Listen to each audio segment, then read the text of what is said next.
затвердження виконуючих обов'язки міністрів для того, щоб укріпити уряд, підтримки урядових ініціатив, прийняття рішення про програму реформування, починаючи від енергетики і завершуючи антикорупційними кроками. Якщо парламент це все приймає, які можуть бути розмови з цього приводу? Я наголошую, що жодних цих розмов я не веду. Якщо парламент замість того, щоб цим займатися, будуть займатися виборами, вони до цього призведуть. І можу наголосити, що президент обраний на 5 років. Президент має конституційні повноваження розпустити парламент, коли парламент або не працює 30 днів, або не існує коаліція. Це право президента, а не обов'язок. Безумовно, я буду робити все можливе для того, щоб забезпечити ефективну координацію діяльності президента, уряду, парламентської коаліції і парламенту. Коли будуть інші умови, будемо тоді обговорювати це. Я бачу «Українська правда», прошу. Доброго дня, Петро Олексійович, Роман Романюк. Вітаю, пане Романе. Ясно, що ми хотіли б почути відповідь на запитання, хто вбив Павла Шеремета, але я так з динаміки того процесу розумію, що нам доведеться про це питати вже в наступного президента. А вас я хочу запитати от про що. Якщо, насправді те, що ви зробили за весь цей час, це досить величезний кусок роботи. Але показують останні соціологічні дослідження, що 4 з 5 українців, які проголосували за вас в 2014 році, не готові зробити цього тепер. В чому причина і як ви взагалі це все переживаєте? Дякую. Я ще раз наголошую, я абсолютно аж ніяк не переживаю про рейтинги і ніколи не переживав. Бо тут два вибори. Або ти робиш реформи, або ти піклуєшся про рейтинги. Якщо ті, хто піклується про рейтинги, називаються популістами. Ті, хто роблять реформи, мають змінювати державу, мають змінювати суспільство, чим я, моя команда, всі разом робимо ці майже 4 роки. Ви знаєте, є дуже дивна ситуація в країні. У нас зараз в країні немає політика, який би мав би переважну більшість голосів.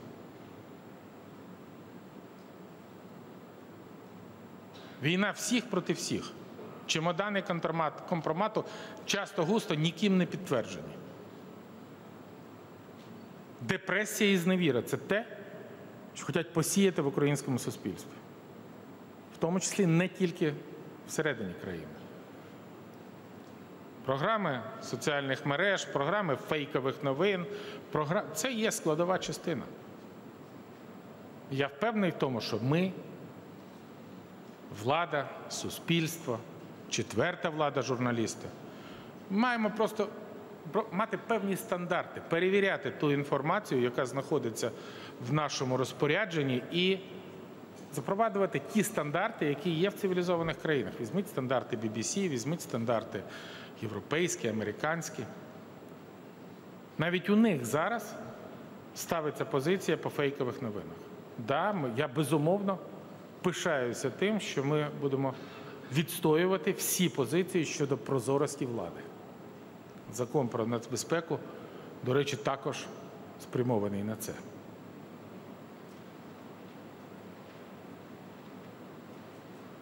І я не Господь Бог. І я не знаю, хто вбив Павла Шеремета, але в мене так само болить, як і у вас. І знаєте, чим я відрізняюся від попередніх? Я буду робити разом з вами все можливе для того, щоб у нас не залишилося жодної закритої частини в розслідуванні вбивства журналіста. Я зустрічався з журналістами, в тому числі і з «Української правди», і з родичами Павла Шеремета. Я пообіцяв, дайте будь-якого слідчого з будь-якої країни світу. Я зроблю все, щоб ввести його до складу слідчої групи. Може, це збільшить шанси, може, це збільшить довіру. Вам це не подобається? Це ваше право. Шукайте іншого, хто це зробить краще. Але я не слідчий. Я маю створити умови для того, щоб захистити, в тому числі і захистити українців, або розслідувати, створити умови для того, щоб розслідування відбувалося максимально прозоро і об'єктивно.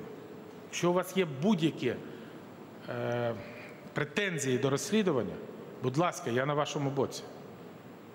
І впевнений, що не часто це відбувалося в багатьох країнах. На жаль, журналісти гинуть. Нещодавно загинув журналіст в Словаччині. І це у кожного так само болить. У нас всі, я так само знав Павла Шеремета, вибачте, що я на цьому зупиняюся. І в «Української правди» немає приватизації Павла. Не є такі, що ви можете там під всіх вимагати чи когось звинувачувати, а решта винні. Ми кожен маємо робити свою справу. Якщо ви бачите, що президент може ще щось зробити, я відкритий, Романе, до ваших пропозицій. Прошу підійти до мене, сказати, я обов'язково це зроблю. Бачу табличку «Польська агенція пресова». Прошу. Panie prezydencie, Jarosław Janko, Polska Agencja Prasowa. Jak wy oceniujecie stosunki między Ukrainą i Polską w світлі історичного спору, який зараз відбувається, і якого наслідком є замороження українською стороною польських пошукових і ексхумаційних робіт в Україні? Які умови, щоб вони могли бути відновленими, і як ви взагалі бачите дальший діалог між нашими країнами? Наші відносини розвиваються дуже динамічно. Ви пам'ятаєте візит президента Дуди до Харкова, ми з ним бачилися і в Давосі, і бачилися після цього. Я бачився з польським прем'єр-міністром в Мюнхені. Ми створили і пройшло перше інаугураційне засідання комісії на рівні віце-прем'єрів стосовно розробки дорожньої карти виходу з цих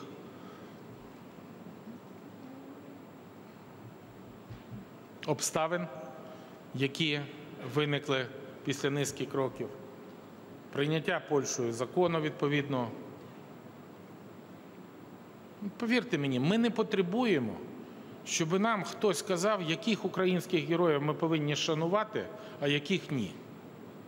Ми самі розберемося. Так само, як ми нікому не радимо, кого Польща має шанувати, а кого ні. Це недобре. Ми впевнені в тому, що практика заборони на в'їзд чи замороження досліджень, вона хибна. І комісія має вирішити ці всі питання. Я впевнений в тому, що політики мають дивитися в майбутнє, а минуле залишити історикам. Коли ми почнемо реалізовувати саме цю концепцію, все в нас добре буде з Польщею. Дякую. Телеканал 112.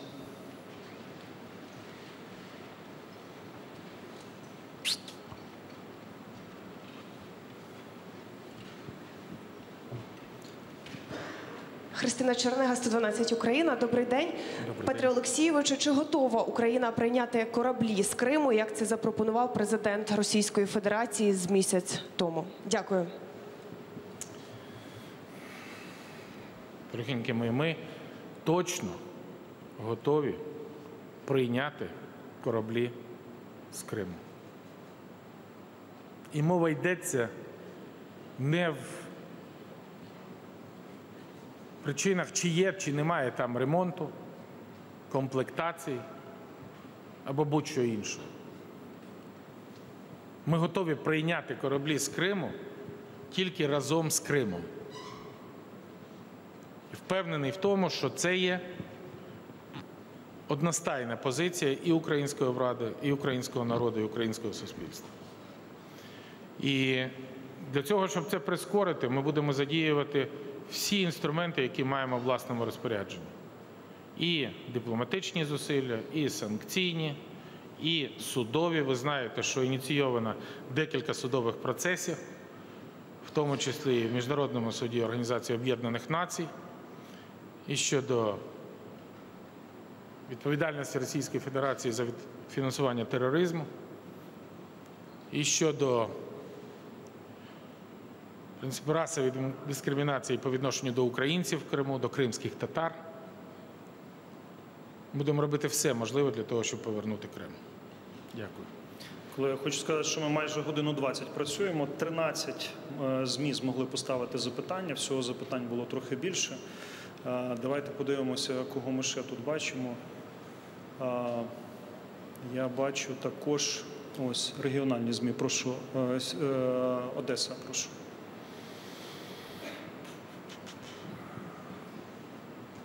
Дайте, будь ласка, мікрофон. Добрий день. Скажіть, будь ласка, які плани центральної влади на Одещину та Одесу?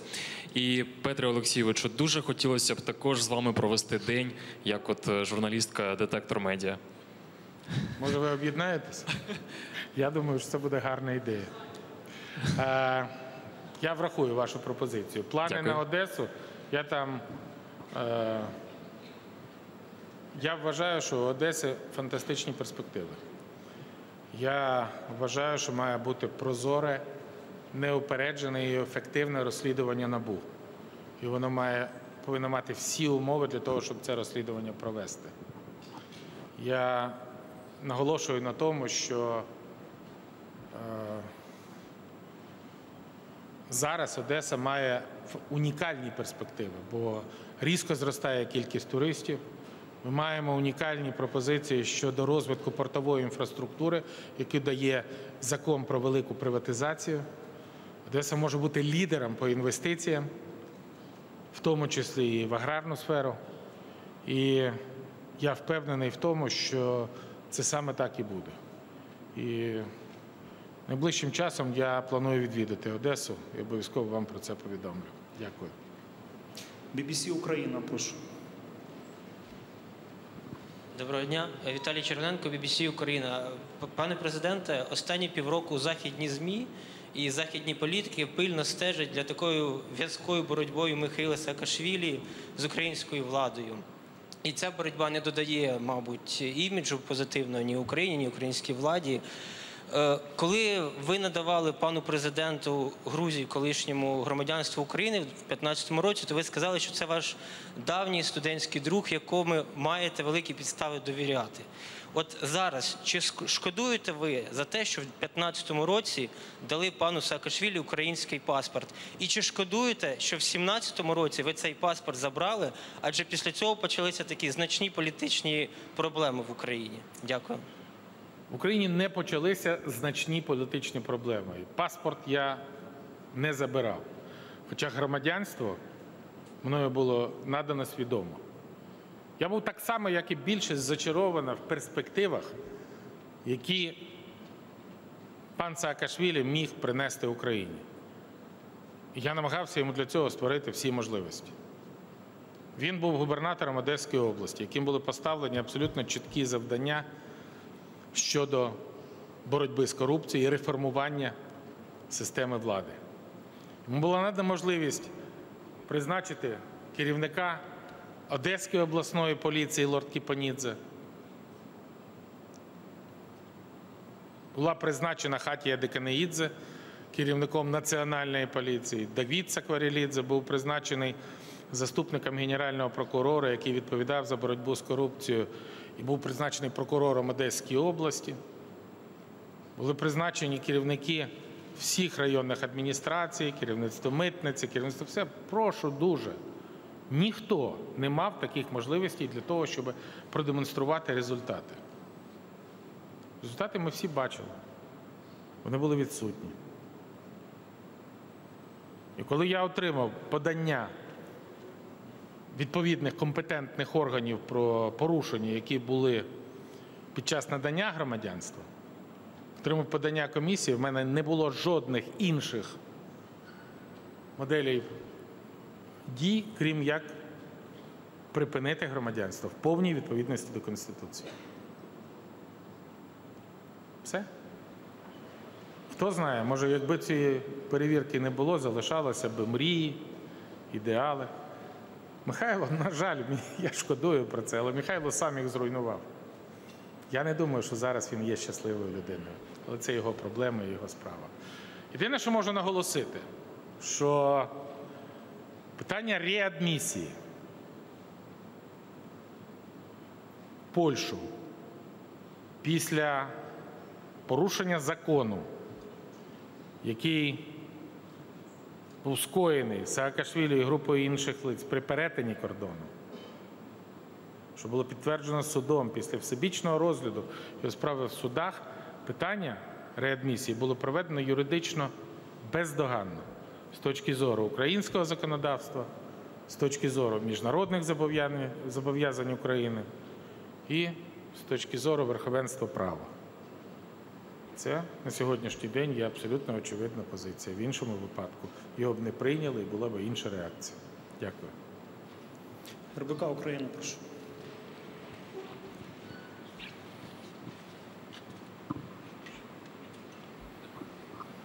Сергій Щербина, РБК Україна. Петро Олексійович, ви радили журналістам перевіряти інформацію, але ж це рух в обидва боки, тому я спробую перевірити у вас і розраховую на вашу відвертість. Є інформація про те, що днями ви досягли домовленості з вашими політичними партнерами з Народного фронту, Володимиром Гройсманом та Віталієм Кличком про створення єдиного політичного проєкту перед президентськими та парламентськими виборами, неважливо від їхньої очередності російської мови. Скажіть, будь ласка, чи це правда?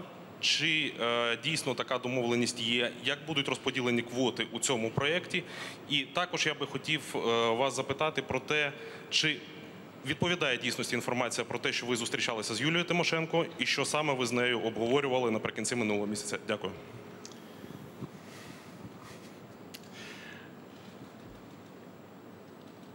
Перше. Ще одна сенсаційна новина. Я не збираюся точно брати участь в парламентських виборах. І тому питання політичних союзів і інших – це питання надважливе для того, щоб координувати зусилля, в тому числі в рамках діючої коаліції, зміцнити відносини уряду, коаліції, підтримку і підвищення ефективності роботи як Верховної Ради, так і коаліції. Але в мене є один союзник – це є український народ. І політичні партії, я їм дуже вдячний, я їх підтримую, я буду робити все можливе, але це на сьогоднішній день не є мій порядок денний. Найбільш вирогідно, я не буду висуванцем політичних партій, хоча я не виключаю, що якщо буде прийнято відповідне рішення, то звертатися за підтримкою – це вже буде інша справа. Я зустрічаюся з усіма керівниками політичних фракцій в парламенті. В тому числі я зустрічався з Юлією Володимирівною Тимошенко. Багато разів. В тому числі, і мені здається, один раз цього року. Ми дуже ретельно обговорили процедуру висунення кандидатів на ЦВК.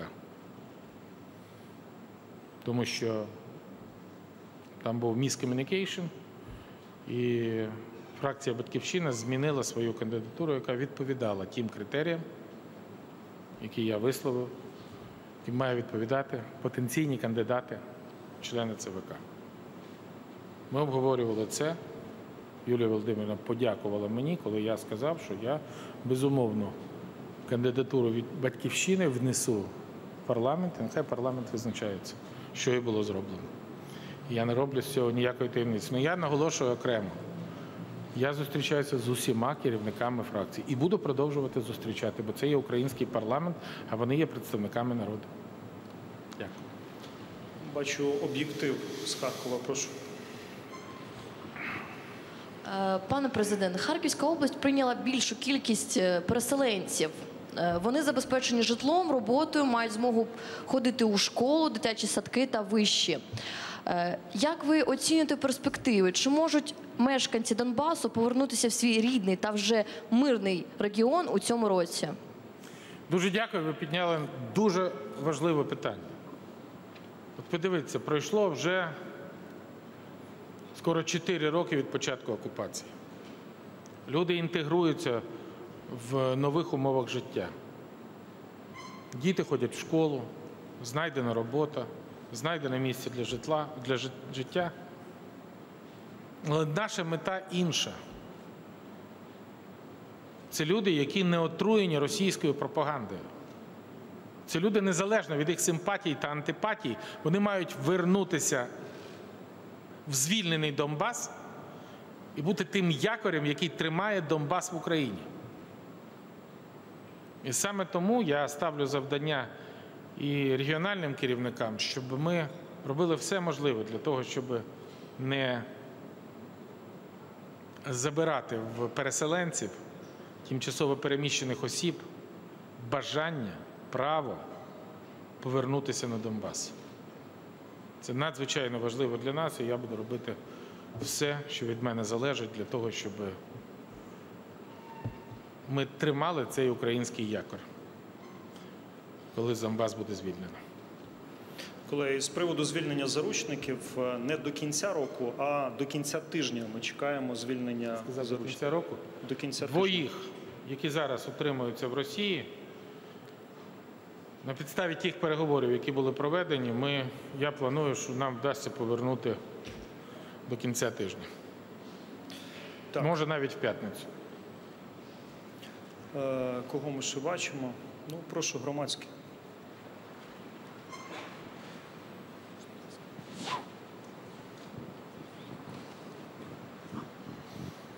Пане президенте, мене звати Анастасія Станко. Перш за все, я з вами повністю згодна, що Українська правда не може приватизувати собі Павла Шеремета.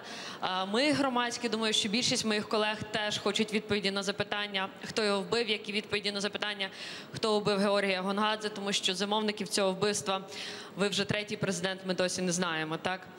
Я також хочу сказати репліку, ви сказали про компромати і фейки. Давайте це про нас, про медіа, так, я зараз його швидко поставлю. Про компромати і фейки, слово порохоботи теж не просто так з'явилося, просто як коментар. І моє питання звучить насправді так. На початку вашої каденції ви і ваша команда фактично беззастережно виконували ключові рекомендації МВФ, Світового банку і західних партнерів. Але останнім часом у стосунках з Міжнародним валютним фондом, західними партнерами є непорозуміння. Так, наприклад, за закон про антикорупційний суд розгорнулася справжня війна в переписці між владною командою і Міжнародним валютним фондом, так само Світовим банком. Тому від ваших сторонників у владі ми часто чуємо такі думки, що Заходу не варто вказувати, як нам проводити реформи. Тому в мене питання таке, як сталася ця трансформація, що ви із західника перетворилися в почвенника, є таке російське слово, ґрунтівника, якщо можемо сказати. Я думаю, ви знаєте, це з Достоєвського. Дякую. Пані Настя, я пишаюся тим, що я перший український президент, за часів якого ми маємо вже 5-й транш МВФ. До цього цього не було. Транші МВФ надходять в Україну тоді, коли ми виконуємо меморандум. Але всі часи меморандуми писалися в Україні. І підписа МВФ там немає. Там є підпис голови Нацбанку, міністра фінансів, прем'єр-міністра. І функції, тобто обов'язки президента, коли він підписує, що в випадку, коли буде прийнятий закон або закони, які будуть виходити за межі досягнутих домовленостей, то президент скористається правом вето. І все. Я дійсно не долучений до переговорного процесу з МВФом, але маю досить регулярні зустрічі з нашими великими друзями, пані Кристин Лагард і паном Девідом Ліптоном.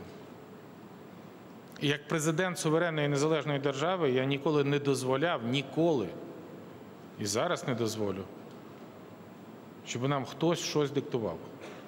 Це все є предметом компромісу. Хочу наголосити, що це я звернувся до парламенту, щоб були направлені до Венеціанської комісії цей законопроект. Хочу наголосити, що цей законопроект мною був внесений наступного дня після того, як Верховна Рада відкликала попередній. Хочу наголосити, що в парламенту є можливість прийняти будь-які зміни під час обговорення на другому читанні. І це виключно компетенція і повноваження парламенту. Президент свою справу зробив, врахував рекомендації Венеціанської комісії і відповідність до Конституції. Далі я не буду переходити до ґрунтовної дискусії, бо це не є президентською справою. Закони у нас пише, не президент, а приймає парламент. Але я залишаюся оптимістом по співпраці з МВФом і наголошую неодноразово, що закон про антикорупційний суд має бути прийнятий. І це потрібно не МВФу,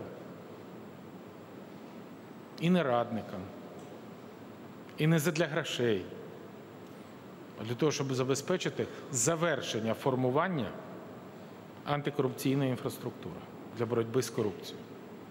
Хочу нагадати вам, що закон про Національне антикорупційне бюро розроблявся в адміністрації президента. Поданий був президентом, підписаний президентом.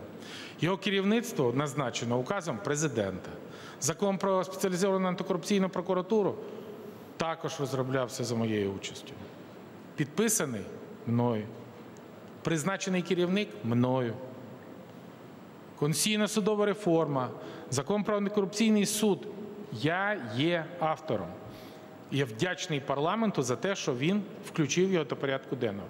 Дуже сподіваюся на те, що він буде прийнятий в першому читанні і дасть можливість обмінятися аргументами.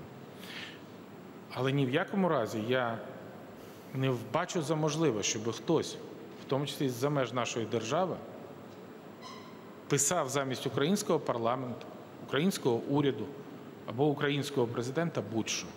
Тому що єдиним носієм державної влади є народ. І ніякі інші антиконституційні процедури є неприйнятні. А по змісту я впевнений в тому, що ми дуже швидко знайдемо порозуміння. Впевнений в тому. Бачу позаду цензор, прошу.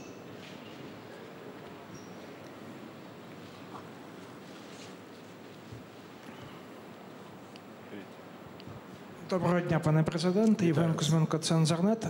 У своєму вступному слові ви згадали про багаточасові перемовини, які ведуться за зачиненими дверима, і декується в тому числі українська перемога. От про такі перемовини, а саме мінські перемовини, у мене питання. У українській делегації на цих перемовинах приймає участь серед інших учасників людина на ім'я Віктор Медведчук. Це людина, яка є кумом Володимира Путіна, затятим ідейним супротивником європейського курсу України і людиною, яка є єдиною людиною, яку Володимир Путін довіряє на Україні, наскільки я знаю. Скажіть, будь ласка, що робить ця людина у українській делегації, на кого вона працює, і скажіть, будь ласка, яку пользу вона приносить Україні? Дякую. Якщо можна, змістовну відповідь. Дякую. Очевидно. Під час переговорів у Мінську при розробці і укладанні Мінських угод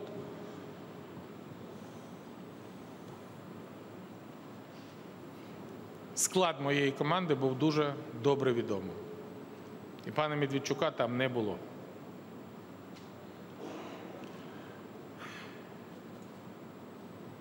Є так звана гуманітарна група, яка займається виключно питанням звільнення заручників. Це не Мінська група, вона є частиною тристоронньої контактної групи. Він має дійсно колишній голова Служби безпеки України призначив в цю групу представником Віктора Медведчука. Я про це знав. І зараз вам наголошую, що я буду працювати з будь-ким, який ефективно зможе повернути хоча б одного українського заручника додому. І ми намагалися застосовувати різні канали комунікації. Починаючи від військових і закінчуючи церквою. Я маю визнати, що найбільш ефективним виявився Віктор Медведчук. Знаєте чому?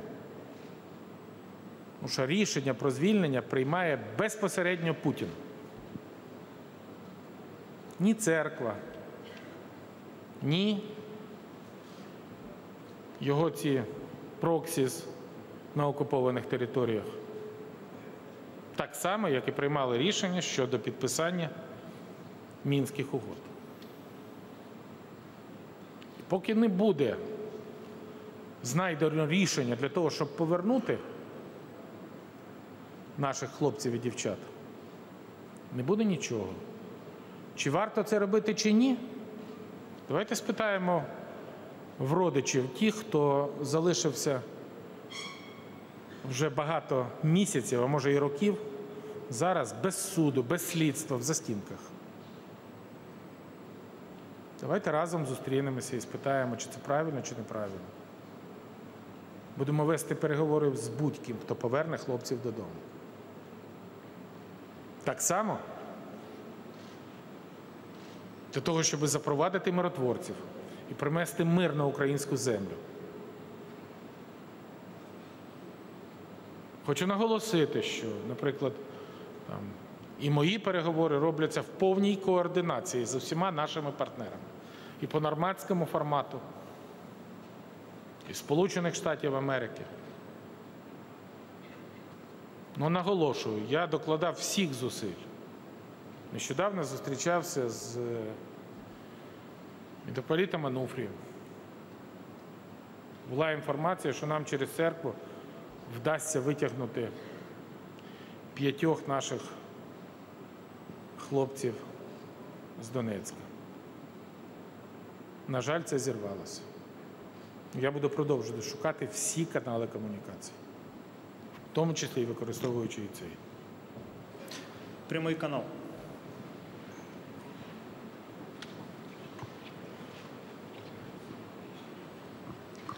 Олена Курбанова, телеканал «Прямий». Пане президенте, ми знаємо, що за кілька днів у Росії має відбутися прес-конференція президента-утікача Віктора Януковича. Там він нібито збирається повідомити якісь нові факти та подробиці того, що відбувалося під час Майдану.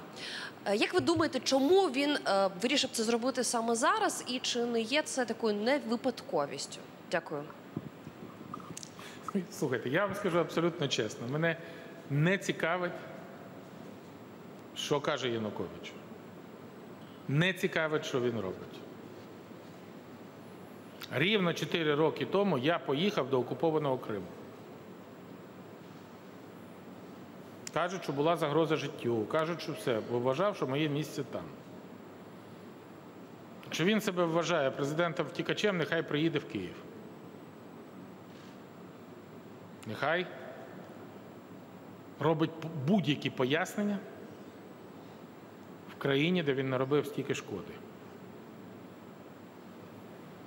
Особливо після того, як стало відомо звернення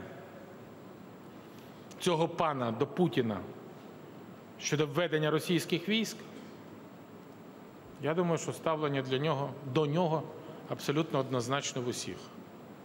Я думаю, що більшість українців також, ну, може вам, журналістам, це краще відомо, але більшість українців також не цікавить, що скаже Янукович. Це, що він міг сказати, в нього було 4 роки для того, щоб пояснити і покаятися. Дякую. Колеги, майже годину 45 працюємо. 19 ЗМІ змогли поставити свої запитання. Підходимо до кінця прес-конференції. Давайте подивимося, хто в нас ще є.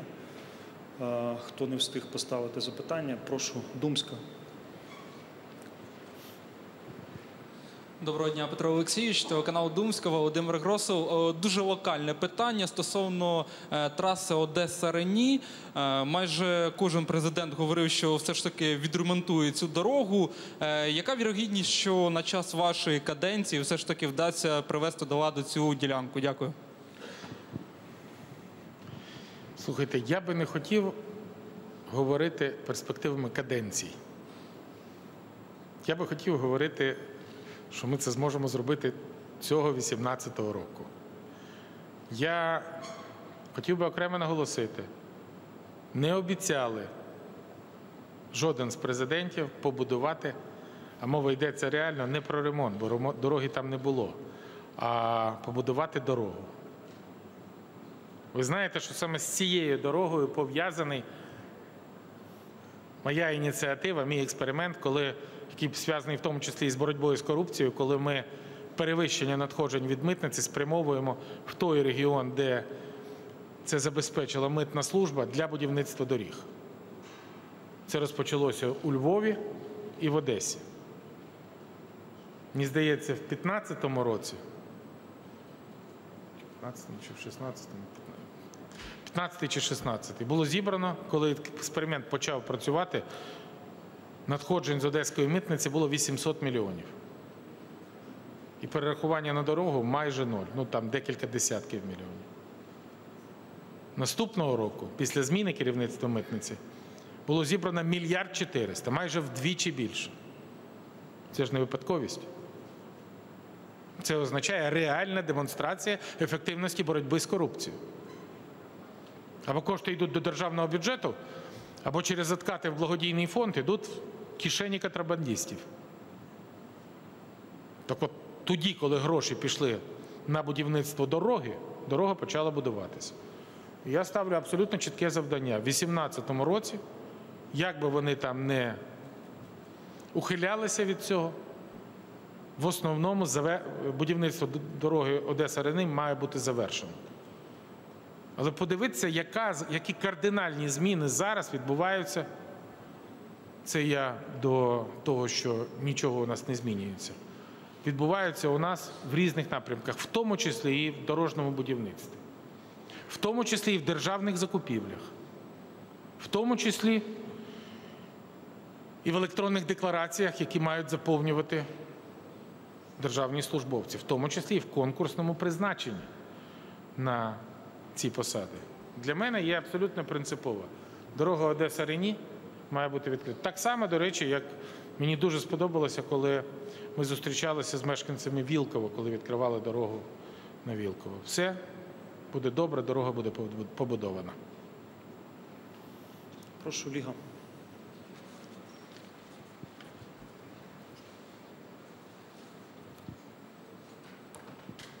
Добрий день, Валерія Кондратова, Ліга.нет. Пане президенте, 2014 року, всі пам'ятають, ви заключили так звану угоду з Фірташем перед виборами президента. Ви йдете в президенти, і Кличко йде в мери Києва. Ну, от всі пам'ятають, я неодноразово наголошував, в мене не було ніяких угод. І якщо ви про це пам'ятаєте, я це категорично Ви ж показували цю угоду. Вибачте, будь ласка, жодних угод з Фірташем в мене не було. Добре, з ким ви зараз... Координація моя з Кличко була і залишається. Я вважаю, що це абсолютно правильна позиція. Все-таки 4 роки по тому. З ким ви зараз ведете перемовини? Може, це Фірташ, Коломойський, Ахметов. І як сталося так, що 4 роки ви президент, ви оголошували курс на деолігархізацію. У нас був Майдан, Революція Гідності, і зараз Ахметов, як був за Януковича, у нас однією з найбагатших людей, так і залишається однією з найбагатших людей, і навіть в деяких сферах підсилив свої позиції. Мені тут бізова редакція навіть готувала, якщо хочете послухати, це не тільки Роттердам плюс. Так. Тобто, як так сталося, у чому Ахметов такий унікальний, і чи закінчилась деолігархізація по-президентськи? Деолігархізація – це відлучення олігархів від політичної влади в країні. Я наголошую на тому, що у нас суттєво покращилась позиція Фірташа? Ви ж кажете, що були угоди. Фірташ заїхав в Україну. Фірташ у нас на сьогоднішній день керує парламентом, президентом, урядом. Чи Коломойський, чи в Укрнафті нема змін, чи в Приватбанку нема змін. Правильно?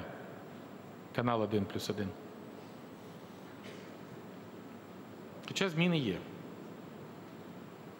Бо окремі олігархічні засоби масової інформації мочать президента. Я цього не боюсь. Нічого у вас не вийде. І декілька слів про Ахметова. І про Роттердам плюс. Що таке Роттердам плюс? Перше, я аж ніяк і ніколи не збираюся ставати на його захист. Бо це просто показники біржі.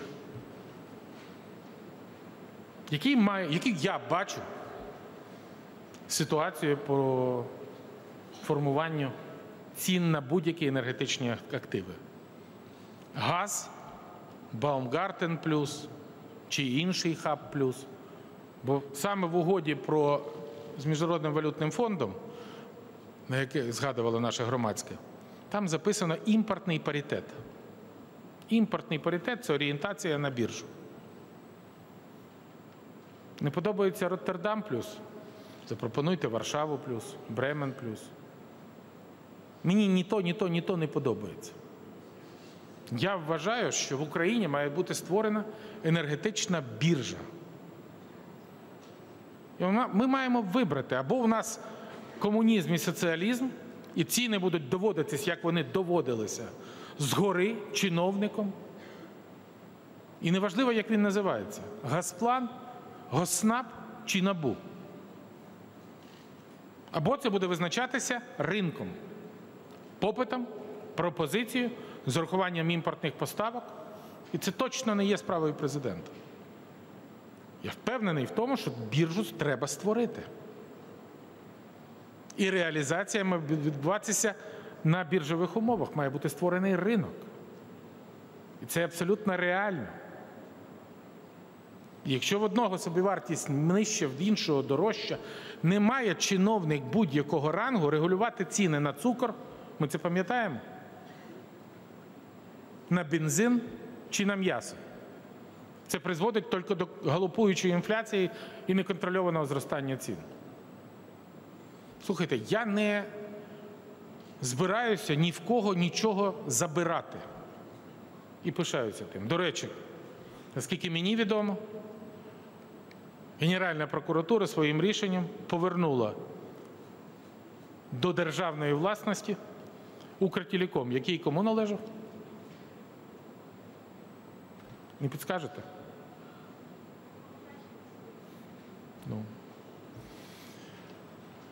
Я думаю, що це абсолютно очевидно. Не може державна влада боротися з кимось конкретно. Я не збираюся цього робити. І не підтримую, якщо хто буде робити хтось інший.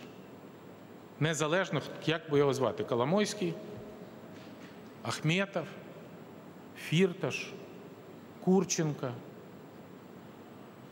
Де вони всі там зараз? І довгий лист, які були. Я наголошую, що жоден з них вперше не має жодного впливу на позицію президента. Це і є олігархізація. І ми маємо робити все можливе для того, щоб створити умови, коли ринок буде визначати ціни, перемагати буде той, хто має конкурентоздатну продукцію, меншу собівартість, вищу якість, кращий менеджмент. І не мені це оцінювати, а ринку. Дякую. Отже, колеги, ми вже майже 2 години працюємо. 21 ЗМІ змогло поставити запитання. Пропоную, аби це вже було останнє питання. Давайте подивимося, хто у нас тут ще є. Давайте, може, виберемо не олігархічне ЗМІ, подивимося. У нас немає олігархічних ЗМІ. Всі молодці. Я дивлюся, хто у нас тут ще є. Бажано, щоб...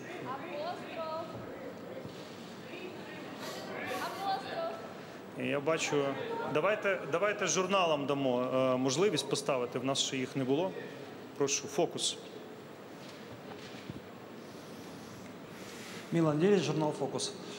Пане президенте, одним з ваших обіцянок завжди було впровадження іншої системи на парламентських виборах, саме пропорційної системи з відкритими списками. Зараз в парламенті знаходиться відповідний проект закону. Скажіть, будь ласка, чи будете ви стимулювати вашу іменну фракцію в Верховній Раді, проголосувати за цей проект, стимулювати її до перемовин з іншими парламентськими фракціями щодо підтримки? І загалом ваш прогноз на те, чи обиратимемо ми наступну Верховну Раду за іншими правилами? Дякую. Перша позиція. Я буду точно займатися змінами виборчого законодавства. Наголошую на цьому. Я впевнений в тому, що ми маємо різко підвищити відповідальність за скупку голосів і буду просити парламент це зробити, підвищити прозорість виборчого процесу, підвищити відповідальність за фальсифікацію виборів на дільницях. Наголошую, що це вважаю першочерговим завданням. Як обирати парламент, на моє глибоке переконання, це справа парламенту. Він має визначитись і знайти той компроміс, який дозволить їм набрати конституційну більшість голосів в парламенті. Після наших розмов ми провели кардинальні зміни до виборів депутатів місцевих рад. І ви пам'ятаєте, що тоді це теж називалося, що у нас це так звані регіональні відкриті списки, хоча вони не були їм. До чого це призвело? Це був успішний експеримент чи ні? Я думаю, що це треба проаналізувати. Мені здається, що це призвело до різкого підвищення політизації роботи місцевих рад. Замість того, щоб ми скористалися перевагами децентралізації, це очевидний успіх моїх реформ. Не моїх, наших. Моїх, уряду, парламенту, всієї нашої команди. Ви знаєте, скільки коштів лише цього року, на яку суму зросли в 2018 році рахунки місцевих бюджетів? На 12 мільярдів гривень. Скільки зараз на цих рахунках коштів місцевих бюджетів? 71 мільярд. Що це таке?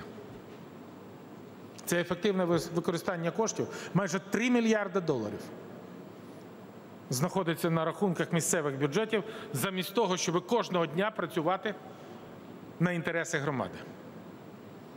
А відповідальність цю перекладають на Київ, на президента, на уряд, на парламент. Так не буде. І тому я думаю, що парламент нехай проводить відповідні дискусії, і я не збираюся втручатися в цей процес. Колеги, на цьому мусимо подякувати. Працюємо 2 години. Ми розуміємо, що будуть незадоволені. Так буває.